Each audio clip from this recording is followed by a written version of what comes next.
আসসালামু আলাইকুম। শিউলিস কিচেন আপনাদের সবাইকে স্বাগতম। আজকের একটা রেসিপি দেখাবো। এখানে দেখেন আমি কিছু কচুর শাক নিয়েছি, এইটাই আমি আজকে রান্না করব। দেখো কচুর শাকটা কিন্তু আমি এমনি রান্না করব, মাছ ছাড়াই। তো যাই হোক, এখানে হলুদের গুঁড়া, মরিচের গুঁড়া, ধনিয়া গুঁড়া, জিরা বাটা, লবণ সব কিছু দিয়ে আমি একটু পানি দিয়ে নেব। পানি দেওয়ার পরে এটা আমি একটু নেড়ে চেড়ে ঢাকনা দিয়ে ঢেকে দেবো। এভাবে আমি কচুটা খুব ভালোভাবে কষিয়ে নেব। আমি আবার ঢাকনাটা উঠিয়ে কিন্তু আবার একটু নেড়ে ছেড়ে দেবো।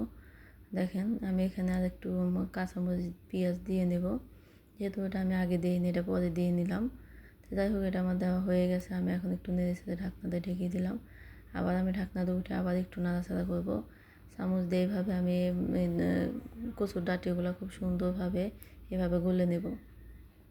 যাই হোক, এটা কিন্তু আমার প্রায় হওয়ার মধ্যে আমি আবার এতে দিয়ে আমি কচুর ডাঁটিগুলো করে দেবো। যাই হোক, এখন আমি চামচ দিয়ে করবো।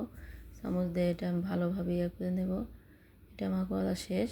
আমি আরেকটু চামচ দিয়ে করে নেব। এটা মূলত চামচ দিয়ে করলেই ভালো হয়। এই কচুর যে ডাঁটিগুলো আছে এগুলো খুব সুন্দরভাবে আমি এই নরম করে নেব চামচ দিয়ে কেটে। তো যাই হোক, আমার এটা করা হয়ে গেছে।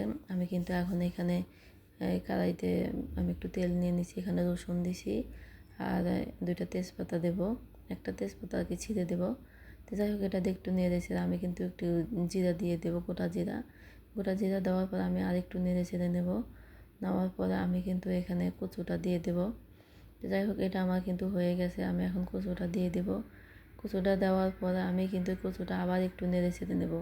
কচুটা নাড়ার পরে আমি কিন্তু এইখানে একটু আটা দেবো, আপনারা ময়দাও দিতে পারেন, কারণ কচুটা যেহেতু পানি পানি একটু আঠালো ভাব আনার জন্য আমি আর কি এটা আটাটা দিলাম। আপনারা ময়দাও দিতে পারেন। তো যাই হোক, এটা দিয়ে একটু নেড়ে ছেড়ে নেবো। নেওয়ার পর আমি এখানে কিন্তু একটা জিনিস দেবো, সেটা হচ্ছে সাদা এলাচ। সাদা এলাচটা আমি এইভাবে একটু মানে শেষে করে নিয়েছি। তো যাই হোক, আপনার পাটায় বেটে নিতে পারেন। এভাবে দেওয়ার পর আমি একটু হলুদ দিলাম, কারণ হলুদ একটু কম হয়েছিল। তো যাই হোক, আমার এটা হয়ে গেছে। রেসিপিটা আপনাদের কাছে কেমন লাগলো কমেন্ট করে অবশ্যই জানাবেন। সবাই ভালো থাকবেন, সুস্থ থাকবেন। আল্লাহ হাফেজ।